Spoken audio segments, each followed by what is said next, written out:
Hello, welcome. I'm Poland and I welcome you to another podcast of Stop! Today I'll explain my topic. But this is my show. Okay, you can continue. Hello, welcome. I'm Russia, and today I'll explain why are the Western countries afraid of me. Russia, the land of extremes, icy tundras, and scorching deserts, a place of mighty empires and revolutions, a country that has stood tall against some of the greatest challenges in history. But in today's world, Russia finds itself at the center of global tensions, navigating sanctions, war, and shifting power dynamics. So, just how powerful is Russia? And why do Western sanctions seem less effective than expected? Stick around because today we're diving deep into the power of Russia. Russia's history, geography, and power. To understand Russia's power, we have to rewind history. Russia has always been a nation of resilience. From the Tsars to the Soviet Union and now the Russian Federation, it has weathered invasions, revolutions, and economic crises. Geographical strength. Spanning 11 time zones. Russia is the largest country in the world. Most of its areas are deserted and always covered with snow, and this is why no one in the world has been able to conquer Russia till now. Neither Napoleon nor Hitler.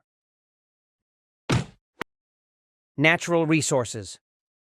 Russia possesses the world's largest proven natural gas reserves, making it a leading global exporter. It is a major oil producer and exporter, though it holds the 8th largest oil reserves globally. Russia has the 2nd largest coal reserves in the world. Russia is a major gold producer and has the 2nd largest gold reserves. Russia is a significant producer of industrial diamonds. Russia also possesses considerable reserves of iron ore, nickel, copper, aluminum, and other metals. Russia holds significant deposits of rare earth metals. Russia has vast forest reserves, supporting a significant lumbering, pulp, paper, and woodworking industry. Economy. The economy of Russia is an emerging and developing, high-income, industrialized, mixed market-oriented economy. It has the 11th largest economy in the world by nominal GDP and the 4th largest economy by GDP. Due to a volatile currency exchange rate, its GDP measured in nominal terms fluctuates sharply. Russia was the last major economy to join the World Trade Organization, WTO, becoming a member in 2012. Population. About 143 million, small compared to its land, but highly industrialized in key areas. Military might. Russia's military is the world's 5th largest, with a large stockpile of nuclear weapons and a significant reserve force. Russia has an estimated 3,570,000 military personnel in 2025. Russia has an estimated 1,320,000 active soldiers and 2 million reserve soldiers. Russia has an estimated 250,000 paramilitary units. Russia has the world's largest stockpile of nuclear weapons. Russia has the world's 2nd largest fleet of ballistic missile submarines. Russia has strategic bombers. Russia has 339 intercontinental ballistic missiles. Russia has 1,800 main battle tanks. Russia has 4,150 armored infantry fighting vehicles. Russia has the 2nd largest air force in the world. It has 3,667 aircraft. The Russian Navy has 598 warships, 49 submarines, and 310 naval aircraft. Russia's military expenditure is approximately $130 billion in 2024, which is over 6% of its GDP. Economically, Russia is a mixed bag.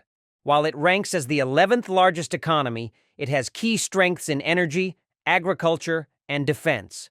However, it's also highly dependent on oil and gas exports, and this, my friends, is where the battle with the West begins.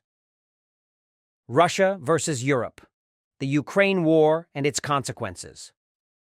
Since February 2022, Russia has been locked in a war with Ukraine, triggering global shockwaves. No, this is not a war. This is just a military operation. Western nations have responded with economic sanctions, military aid to Ukraine, and diplomatic pressure. But how effective has this really been? Well, let's talk numbers. The West cut off Russian banks, froze foreign assets, and restricted tech imports. The ruble was expected to collapse. But guess what? It didn't. Instead, Russia pivoted, selling oil and gas to China and India, developing new trade routes, and even boosting domestic production. But why isn't Russia crumbling under pressure? Let's find out. Why sanctions aren't working as expected. Energy exports. Russia is the world's largest energy exporter. Even though Europe stopped buying, Russia has two true friends. One is India, which is the world's largest democratic country, and the other is China, which is the world's largest communist country. The economies of both are currently growing very fast. Russia is a major crude oil exporter, with China, Turkey, and India as major buyers. Russia is a significant exporter of natural gas, with China, and the EU previously being major customers via pipelines. The EU, China, and Japan are major buyers of Russian LNG. Russia is a major coal exporter, with China, India, Turkey, and South Korea as key buyers. Sanctions and the war in Ukraine have led to a shift in Russia's energy exports, with a greater focus on Asia. A self-sufficient economy. Russia produces its own food, has vast natural resources, and is less dependent on Western imports than, say, smaller economies. Alternative trade routes. Sanctions pushed Russia closer to China, India, and the Middle East. New trade deals, payment systems, and tech partnerships have kept its economy running. Military and government control. Let's not forget, Russia is an authoritarian state. Unlike Western democracies, the government controls major industries and can enforce economic adjustments without much resistance.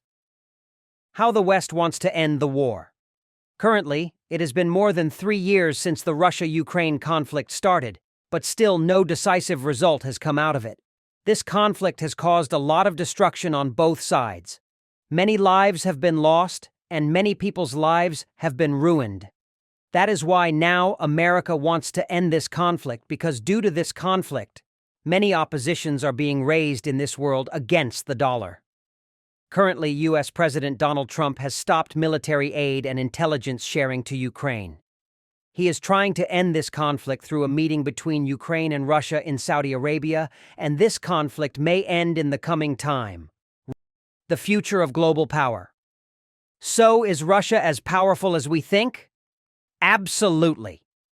The US and Europe still can't confront Russia directly. Russia still has the power to destroy the whole world. But its power isn't just about military strength, it's about adaptability. Sanctions didn't break it, global isolation didn't cripple it, and war hasn't stopped its ambitions. The world is shifting, and Russia is playing the game on its own terms. The real question is, will the West find a way to counter it? Or are we witnessing the rise of a new world order?